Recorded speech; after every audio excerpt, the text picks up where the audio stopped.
check this out. It is winter. That means it's time to ski. Last time we talked about, prepping your edges and your bases, giving your skis a wax. Today, we're going to be going over skins. Okay, so this is a pretty basic process. We don't need a lot. All we need here is our waxing iron. We're going to set this on kind of a medium heat, probably, I don't know, about 140 or so. Let's see if that works. Get that plugged in here. And then we need parchment paper. This is just regular old parchment paper from the kitchen. And then, of course, we need cut that with, and then we need our skins. So these are my BD just nylon skins. Take a look here. Pretty nasty. A bunch of junk in there. Rocks and pine needles and hair and who knows what's in there. So first thing we're going to do is just lay this out, take a look at it, assess for any real damage or anything. I'm not going to show you this whole process, but I'm just going to go across and, pick all this crap out of here that I can pick out. And you don't have to go crazy, but just get out the big chunks that bother you. If you're really OCD, you can spend a lot of time doing this. If you really care that much, go buy some new skins. Okay, so I think that's pretty good as far as picking off all the little rocks and bigger chunks. The more time you spend on this, obviously, the smoother you're going to be able to get it right now. Like I said, don't go crazy. You can re-glue. You can strip all the glue off of this and scrape it down. And in that case, you can spend some time and get all this stuff off. But in that case, you're going to have to spend more time and buy new glue. I'm not doing that today. Maybe next time. So next piece, you want to get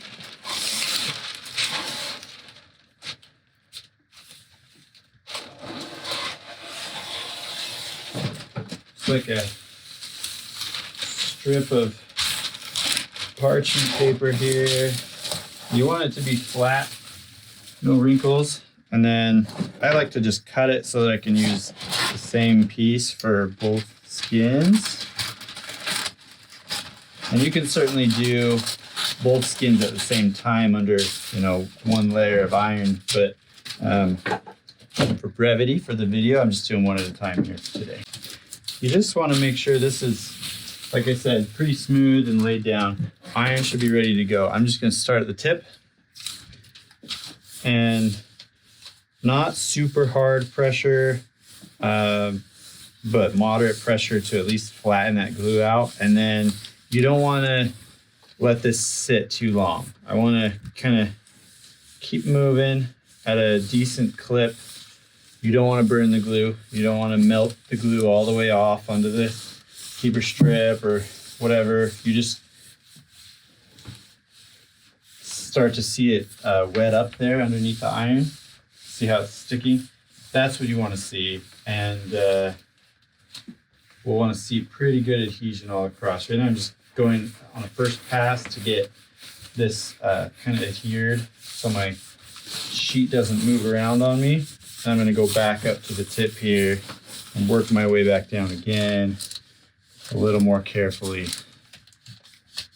And what I'm going for, just each section at a time, good adhesion. I'm actually going to turn the heat up to 160, I think. That'll be better. Yeah, good adhesion, good smooth. Laying out that glue along the parchment. You can see there's a rock right there. Get that rock out. note, this is my waxing iron. I don't want to get glue all over my waxing iron, so be cautious of that. If you're, there's a rock right here too. If you do get glue all over your waxing iron, you might have a bit of a rough time cleaning it off. And I'll just tell you that probably the easiest way is just with like, I like to use like brown, what do you call them? Lunch sacks, and just lay that on there, kind of heat it up, get the glue melted, and stick it to the lunch sack. Use a bunch of those till it gets off. And then you can go back to waxing, but don't try to wax if there's glue all over your iron. That'll be ugly.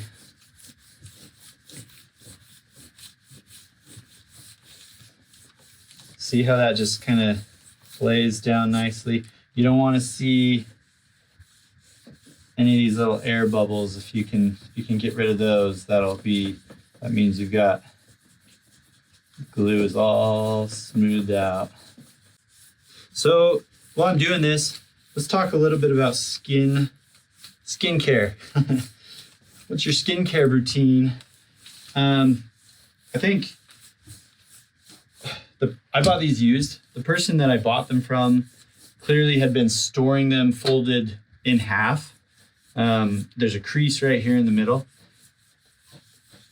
A lot of people do that with their skin savers. They'll put the skin saver in the middle and fold it in half.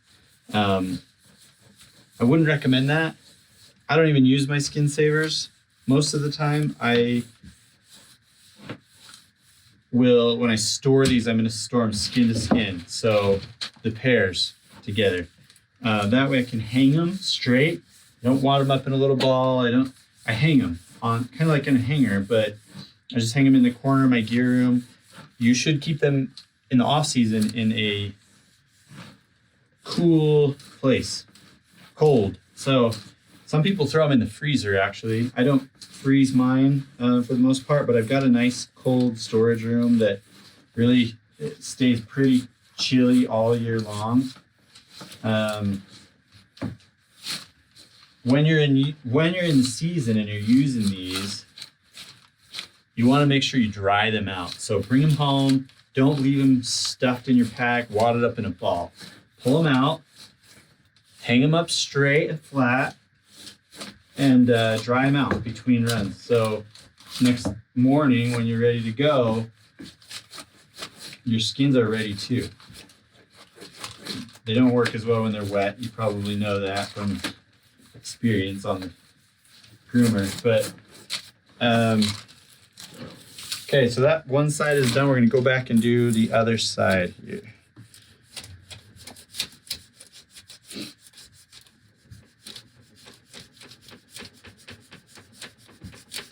Wax the hair side of your skins. We're not going to do that today.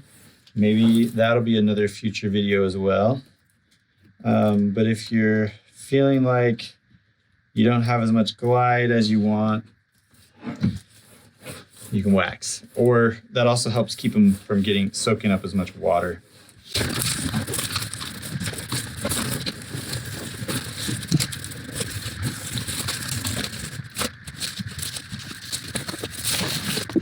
So a little rip there when I hit a rock. A little bit of glue on here. Hopefully by the time I'm done going over this paper, all that glue will be gone. But before I hit my wax, I'm going to check that and just clean it off real well.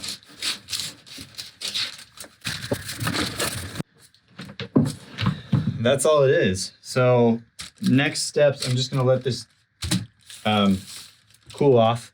It's nice and cold out here, so I'll probably just leave this for, I don't know, 5-10 minutes while I go do something else or do the other skin and come back and peel this off, and should be good to go. Okay, so I have now finished all 4 of these skins. This is the first one I did. It's been sitting here for a bit. See if we can peel it, see how it looks. So when you peel, just peel straight out and away.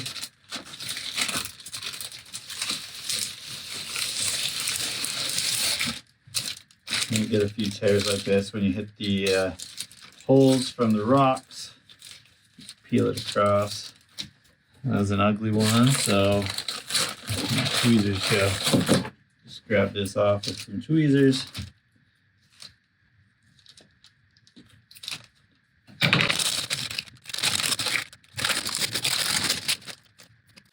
All right. So, have a look. You can see it's pretty good. I mean, there's still some spots that are like, you know, rough. The more time you spend massaging that glue, the smoother you can get it. But this looks pretty good.